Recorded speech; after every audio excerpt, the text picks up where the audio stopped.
Olá, boa noite, a paz do Senhor Jesus, pastor Daniel Medina aqui novamente.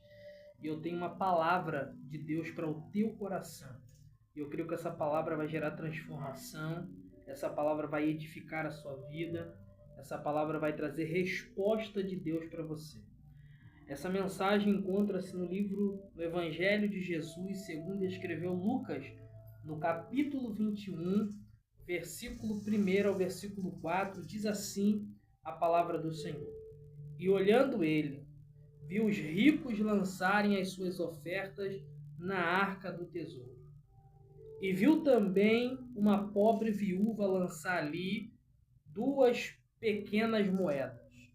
E disse: Em verdade vos digo que lançou mais do que todos esta pobre viúva, porque todos aqueles depositaram para as ofertas de Deus o que lhe sobejou, mas esta, da sua pobreza, deitou todo o seu sustento, ou tudo o que ela tinha.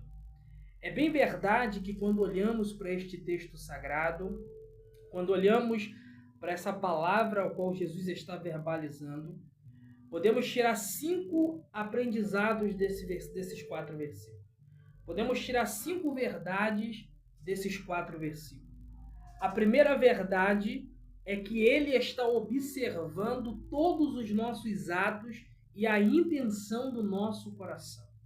Por mais que para a gente seja apenas um ato, apenas uma obra, apenas um louvor, apenas uma pregação, apenas uma doação, para ele é muito mais do que isso. Ele olha e nos sonda para ver qual a motivação que nos leva a fazer tal ato. A Bíblia diz que os seus olhos são como chama de fogo e nada passa desapercebido dele. Nada passa desapercebido dos olhos de Jesus. A segunda verdade que nós percebemos nesse texto sagrado é que o que atrai o olhar de Jesus para aquela viúva não é o seu status social, não é a sua posição social, mas é a sua intenção.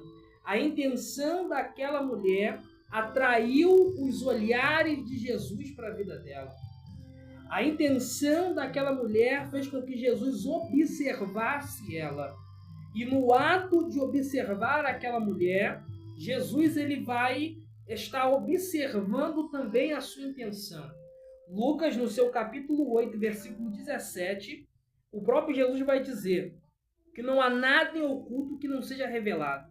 Às vezes se utilizamos desse versículo de forma até mesmo errada e equivocada. Jesus não está falando de revelação.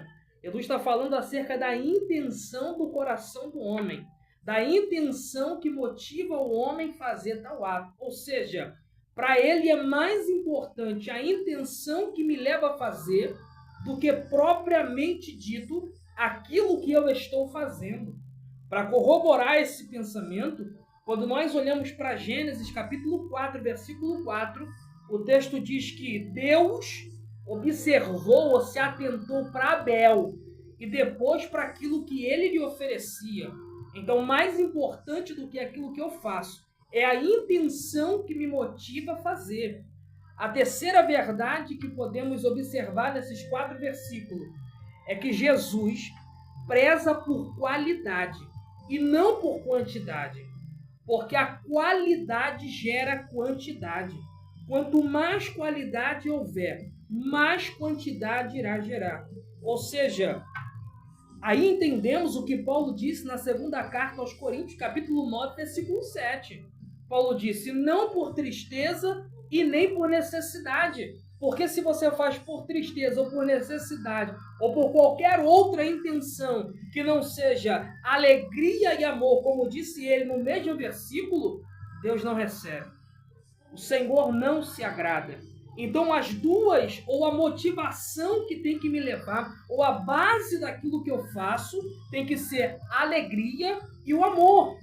Para que aquilo que eu faço não seja simplesmente executado aqui, mas recebido por Deus também. A quarta verdade que observamos aqui é: Jesus revela aos seus discípulos a intenção do coração daqueles que se apresentavam no momento de lançar a oferta na arca do tesouro. Jesus vai dizer aos seus discípulos: aquela viúva lançou, ou entregou, ou deu a melhor oferta. Isso causa um espanto na mente dos discípulos, porque os discípulos também observavam junto a Jesus que lançava-se ouro, lançava-se prata, lançava-se riquezas.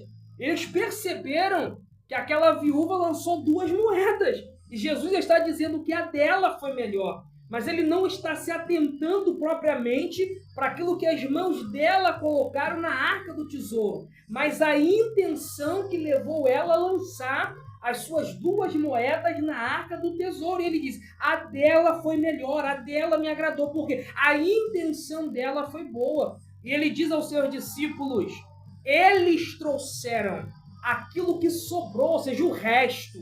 Ela não. Ela trouxe aquilo que ela tinha de melhor. Em outras palavras, da sua pobreza, da sua situação apertada, da sua situação de dificuldade, ela conseguiu tirar algo bom e a sua intenção foi melhor ainda. Então, o que faz Jesus revelar aos seus discípulos a intenção não é o que se lança, mas é a motivação com que se faz. E a quinta verdade, para que nós possamos concluir, é que Jesus aceita o seu pouco, ou talvez você nem tenha nada, mas se a tua intenção for boa, ele te aceita. Porque o texto já é claro quando diz que o Senhor aceitou primeiro Abel e depois aquilo que ele fazia. Que o propósito que te leva a fazer alguma coisa para Deus seja bom. Que a intenção que te motiva a fazer alguma coisa para Deus seja boa. O próprio apóstolo Paulo disse na carta aos Filipenses, capítulo 1, versículo 15 a 18, que alguns pregam a Cristo, alguns falam de Cristo por inveja, por barganha, por intenções e sentimentos que não são bons. Mas glória seja dada a Deus, que Cristo está sendo pregado. Então, que aquilo que te motiva, aquilo que te leva a fazer alguma coisa para Ele, seja alegria, seja o amor, seja o prazer de poder servir. Que haja em nós, em vós, o mesmo sentimento que houve em Cristo Jesus. Que Deus te abençoe em nome de Jesus, com essa palavra no teu coração.